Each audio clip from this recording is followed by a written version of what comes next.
बारामती नगर परिषद निवडणुकीत झालेल्या गंभीर प्रशासकीय त्रुटींमुळे आणि उमेदवाराचा मूलभूत हक्क हिरावला गेल्यामुळे भाजप उमेदवार सतीश फाळके यांनी सुप्रीम कोर्टाचा दरवाजा ठोठावला आहे.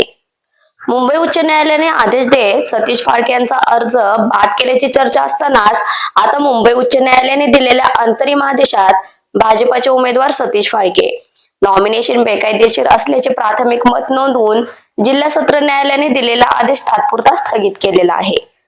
परंतु या प्रकरणाचा अंतिम निर्णय 21 जानेवारी रोजी होणार असल्याची माहिती फाळके यांनी दिली आहे. जिल्हा न्यायालयाने 26 नोव्हेंबरला नॉमिनेशन स्वीकारल्यामुळे हा आदेश रद्द करण्याबाबत निवडणूक निर्णय अधिकाऱ्याला कायदेशीर अधिकार नव्हता. तरीही त्यांनी स्वतः हायकोर्टात जाण्याचा अकल्पित निर्णय घेतला.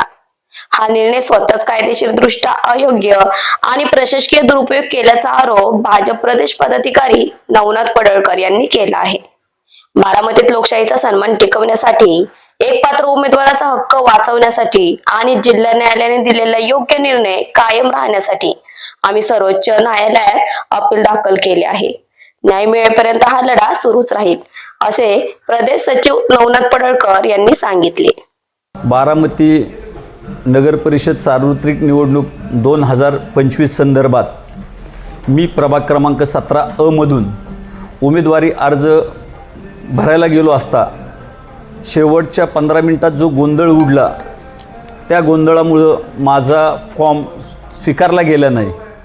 माझा फॉर्म न स्वीकारल्यामुळं व माझ्यावर जो एक प्रकारे अन्याय केला, लोकशाहीचा गळा दाबायचं घोटायचं जे काम झालं, एकाधिकारशाहीचं दादागिरीचं, ते प्रदर्शन बारामतीकरांना सगळ्यांना ज्ञात आहे. त्या जो माझ्यावर अन्याय केला, त्या अन्यायाविरुद्ध मी आवाज उठवण्यासाठी जिल्हा सत्र न्यायालयात इलेक्शन अपील दाखल केलं. इलेक्शन अपील दाखल केल्यानंतर 25 तारखेला जिल्हा सत्र न्यायालयातला निकाल हा माझ्यासारखा लागला आणि 26 तारखेला माझा अर्ज जिल्हा सत्र न्यायालयाच्या आदेशानुसार अर्ज स्वीकारण्यात आला.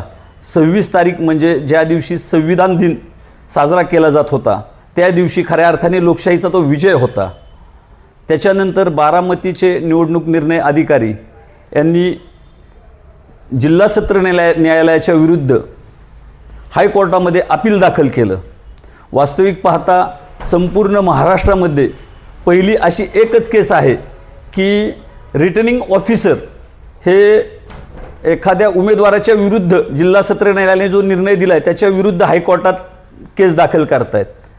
पण हायकोर्टात दुर्दैव आमचं की आमचा हायकोर्टात आमच्या विरोधात निकाल गेला. जो विरोधात आमच्या निकाल गेला आणि जो अन्याय बारामतीकरांवर, त्याच्यानंतर जो लोकशाहीचा गळा दाबायचं काम सत्ताधारी पक्षांनी केलेलं आहे, त्या ज्या अन्याय केला आहे त्याच्या विरुद्ध आवाज उठवण्याचं काम, खऱ्या अर्थाने मी जनतेचा आवाज हा लोकशाहीमध्ये बुलंद करण्याचं काम आज सुप्रीम कोर्टाच्या माध्यमातून करण्याचा प्रयत्न करत आहे. आमच्या वरिष्ठ पातळीवर चर्चा विनिमय करून आज सुप्रीम कोर्टामध्ये आपण इलेक्शन पिटिशन दाखल करतोय बारामती निवडणूक निर्णय अधिकाऱ्यांच्या आणि हायकोर्टाने जे इंट्रीम जजमेंट दिलेलं आहे त्याच्या विरुद्ध. आणि दुसरी गोष्ट, न्यायालयीन प्रक्रिया चालू असल्यामुळे मी त्याबद्दल न्यायालयातल्या घडामोडीबद्दल जास्त बोलू इच्छित नाही. गेल्या 26 नोव्हेंबरपासनं ज्या संविधान दिनी बारामती 17 प्रभागाचे उमेदवार सतीश फाळके, भारतीय जनता पार्टीचे अधिकृत उमेदवार, यांचा अर्ज दाखल झाला. बारामती हे महाराष्ट्रातलं असं एक ठिकाण आहे, राजकीय पंढरी म्हटलं जातं. पण या राजकीय पंढरीमध्ये इथलं प्रशासन कशा पद्धतीचं काम करतं हे आपल्याला समोर मांडायचं आहे. भारतीय जनता पार्टीचे उमेदवार 17 तारखेला शेवटच्या दिवशी आणि काही अपक्ष उमेदवार तिथे आपली अनामत रक्कम भरून संपूर्ण फॉर्म तपासून सर्व प्रक्रिया करून ऑनलाईन फॉर्म अगोदर भरून सर्व प्रक्रिया रेडी करून उमेदवार तिथे थांबतात. परंतु निर्णय अधिकाऱ्यांच्या केबिनमध्ये 100-150 लोकांचा मॉब क्राऊड येतो, एकत्र फॉर्म घेऊन येतो आणि तो संपूर्ण ताबा घेतात त्या केबिनचा आणि त्या केबिनला बरोबर 3 वाजेपर्यंत आतमध्ये घुसता येत नाही आणि 3 वाजता दरवाजा बंद होतो. याची सर्व नोंद घेण्यासाठी आम्ही सतीश फाळके यांचा अर्ज त्यावेळी बाहेर नाकारला गेला. सतीश फाळकेंनी 18 तारखेला प्रयत्न केले, 21ला प्रयत्न केले, तक्रार दिल्या आणि शेवटी माननीय जिल्हा सत्र न्यायालयाने सतीश फाळके यांच्या बाजूने 25 तारखेला निकाल दिला होता. त्यानुसार 26 तारखेला निवडणूक निर्णय अधिकाऱ्यांना त्यांचा फॉर्म दाखल करून घ्यावा लागला. परंतु जिल्हा न्यायालयाने ज्या नोंदी नोंदवल्या होत्या त्याचा आणि सतीश फाळके यांचा अर्ज स्वीकारला, परंतु 26ला अर्ज स्वीकारल्यानंतर जिल्हा निवडणूक निर्णय अधिकारी बारामती हे 8-9 दिवसानंतर जागे झाले. 4 डिसेंबर रोजी माननीय उच्च न्यायालयामध्ये त्यांनी रिट पिटिशन दाखल केली, इलेक्शन पिटिशन दाखल केली, नव्याने दाखल केली. ही महाराष्ट्राच्या इतिहासातील पहिली घटना आहे. एखादा उमेदवार, इच्छुक उमेदवार अर्ज दाखल करण्याचा प्रयत्न करतो, माननीय जिल्हा न्यायालय त्याला अर्ज दाखल करू देतं आणि निवडणूक निर्णय अधिकारी जो की ॲग्रीड नाही आहे, त्याच्यावर कुठला अन्याय होत नाही. अन्याय झाला होता उमेदवारावर, परंतु बारामतीचे निवडणूक निर्णय अधिकारी 9 दिवसानंतर हायकोर्टात जातात.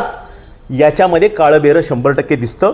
महाराष्ट्रात अशी एकमेव बारामतीची परिषद आहे, कारण हायकोर्टात अनेक प्रकरणं आली, परंतु ज्यांचे अर्ज दाखल करून घेतले नाही अशा कार्यकर्त्यांचे, उमेदवारांचे अर्ज होते. परंतु निवडणूक निर्णय अधिकारी येण्याचा इतिहास पहिल्यांदाच महाराष्ट्रात घडला, तो बारामतीच्या अधिकाऱ्यांमुळं. आणि असं खरं तर कुणाच्या तरी दबावाखाली काम करतात हे अधिकारी, हे स्पष्ट झालं. या अधिकाऱ्याने अर्ज स्वीकारला नाही, तो पण दबावाखाली स्वीकारला नाही. नंतर कोर्टमध्ये गेले, तेही कुणाच तरी दबावाखाली गेले आणि म्हणून आम्ही उच्च न्यायालयामध्ये देखील या पद्धतीची मांडणी केली. परंतु आमचं दुर्दैव, माननीय उच्च न्यायालयाने 2 दिवसाच्या सर्व प्रक्रियेमध्ये सुरुवातीला जो सकारात्मकपणा आम्हाला दिसला होता, तो अंतिम शेवटच्या दिवशी 10 तारखेला जो दुपारी 3 वाजता निकाल झाला, त्या निकालामधून आम्ही नैराश्य आमच्या पदरी आलं. कारण आमची जी भूमिका आणि खालच्या कोर्टने जे जे मुद्दे नोंदवले होते ते मुद्दे विचारात न घेता माननीय उच्च न्यायालयाने जो निर्णय दिला त्या निर्णयाशी आम्ही असहमत आहोत.